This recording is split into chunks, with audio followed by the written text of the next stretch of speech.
इसी की योजना लाते हैं बीजेपी के लोग। याद रखना, बीजेपी के लोग दिन भर ये प्लानिंग करते हैं कि आपसे क्या छीन लें। कोविड के टाइम में आपका वेतन कम हुआ था, आज तक बढ़ पाया आपका? कट गया। अपना भी तो सोचो। कट गया। अपना भी सोच नहीं रही, देखो। चलिए, धन्यवाद। ठीक सर। इस तरीके से कल दिल्ली के नतीजे आ रहे हैं, कल मिल्कीपुर के उपचुनाव का नतीजा आ रहा है, उसको लेकर के आपने लगातार चुनाव आयोग पर निशाना साधा, सवाल खड़े किए। आखिरकार संवैधानिक संस्था पर इस तरीके के सवाल क्यों? कई बार एग्जिट पोल के जो अनुमान होते हैं वो ठीक नहीं निकलते हैं। जो एग्जिट पोल अपने सर्वे के माध्यम से जानकारी देता है वो कई मायने में सही नहीं निकलते। अब क्योंकि कल रिजल्ट आना ही है, तो जो मतदान हुआ है उसकी पूरी सच्चाई आपको कल मिल जाएगी। किसकी सरकार बनेगी, किसकी सरकार जाएगी, ये तो दिल्ली की बात हो गई। मिल्कीपुर चुनाव में और मिल्कीपुर चुनाव शुरू होने से पहले अगर आपको याद होगा तो मैं चाहता था कि आप सब लोग वहां आएं और देखें कि वोट कैसे डाला जाता है और वोट कैसे पड़ता है। भारत का लोकतंत्र और खासकर बीजेपी की सरकार में किस तरीके से लोकतंत्र और मजबूत हो रहा है, कितना मजबूत दिखाई देता, वो आप लोग आए नहीं। आपने एक बहुत बड़ी अपॉर्चुनिटी मिस कर दी। शायद ये सदी में एक बार देखने को मिली होती आपको। जैसे ये वाला कुंभ जो है, महाकुंभ की कोई परिभाषा नहीं है, लेकिन क्योंकि जमाना आजकल मार्केटिंग का है और जितना आप उसको कम्युनिकेट कर ले जाओ तो महाकुंभ हो गया। 144 साल का किसी ने प्रमाण नहीं मांगा। ये चुनाव भी 144 साल वाला जैसा चुनाव था जो आपको देखना चाहिए था।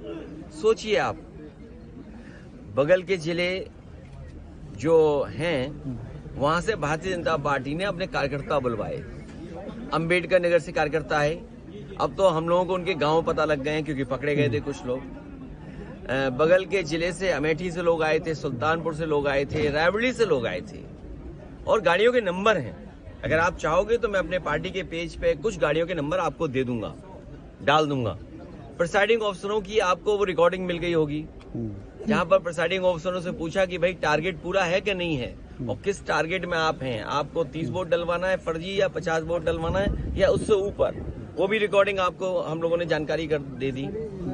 बीएलओ कौन पोस्ट होंगे, बीएलओ कौन पोस्ट होंगे, किस थाने में कौन पोस्ट होगा, सीओ कहां पोस्ट होगा, एसएसपी कौन क्या देखेंगे, ये सब वेल प्लान्ड इलेक्शन हुआ ये वाला।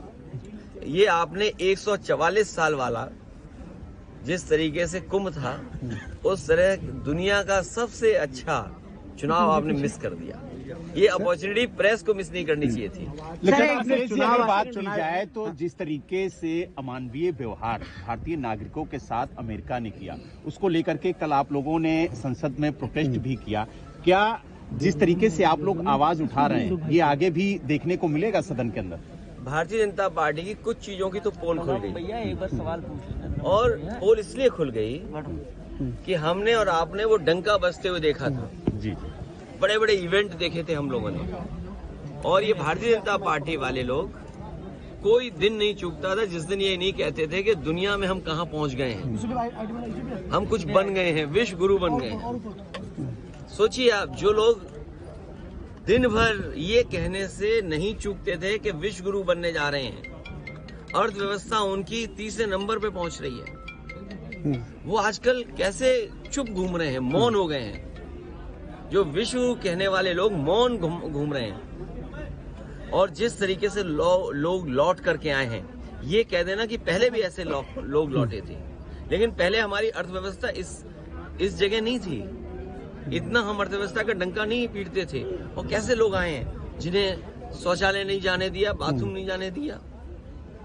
ये व्यवहार किसी व्यक्ति के साथ हो सकता है, इनह्यूमन व्यवहार है। और दुनिया का एक देश है, शायद हो सकता है अमेरिका से वो मजबूत नहीं उतना, लेकिन वहां के राष्ट्रपति ने मना कर दिया कि हम फौज से लाए हुए अपने नागरिकों को स्वीकार नहीं करेंगे।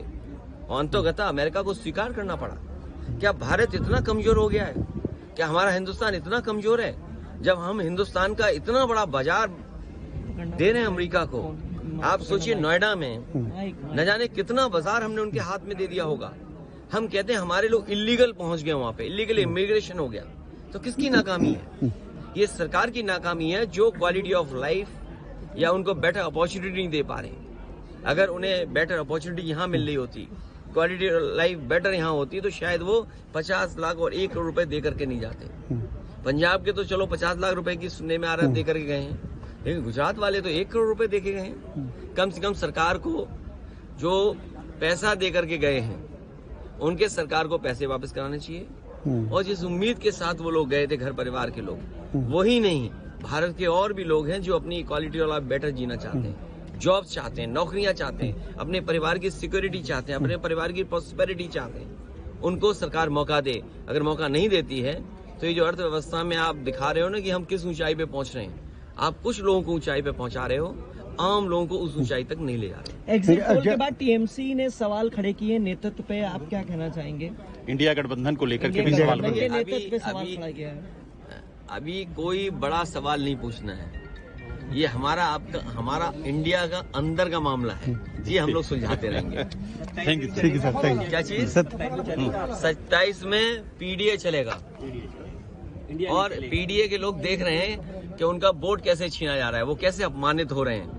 उन्हें एसओ की पोस्टिंग नहीं मिलेगी, सीओ नहीं बनाया जाएगा क्योंकि वो वोट में कहीं ना कहीं आपको दे देंगे। कौन सिपाही पोस्ट होगा? क्या पीडीए परिवार के लोग नहीं देख रहे हैं कि भाई जब पोस्टिंग होगी तो उनके नाम देखे जाएंगे, उनका नाम काट दिया जाएगा। तो ये जो पीडीए के लोगों का अपमान हुआ है, और यही तो हम कहते थे कि बाबा साहब भीमराव अम्बेडकर जी ने जो अधिकार दिया है उन अधिकारों को छीन रहे हैं। बात ये वोट ही नहीं डालने दोगे आप, या दूसरे आपके लोग वोट डाल लेंगे, ये कहाँ की वो है? इसीलिए मैंने कहा कि इलेक्शन कमीशन मर गया है। इलेक्शन कमीशन को जांच करनी चाहिए कि जो मरे हुए लोग थे उनके वोट कैसे पड़ गए, और अगर वोट पड़े हैं तो प्रिसाइडिंग ऑफिसर और जो संबंधित अधिकारी उनके खिलाफ कार्रवाई क्या कर रहा है इलेक्शन कमीशन? जो है ही नहीं वोट, उनके भी डाल दिए। गाड़ी आई और गाड़ियों के नंबर हम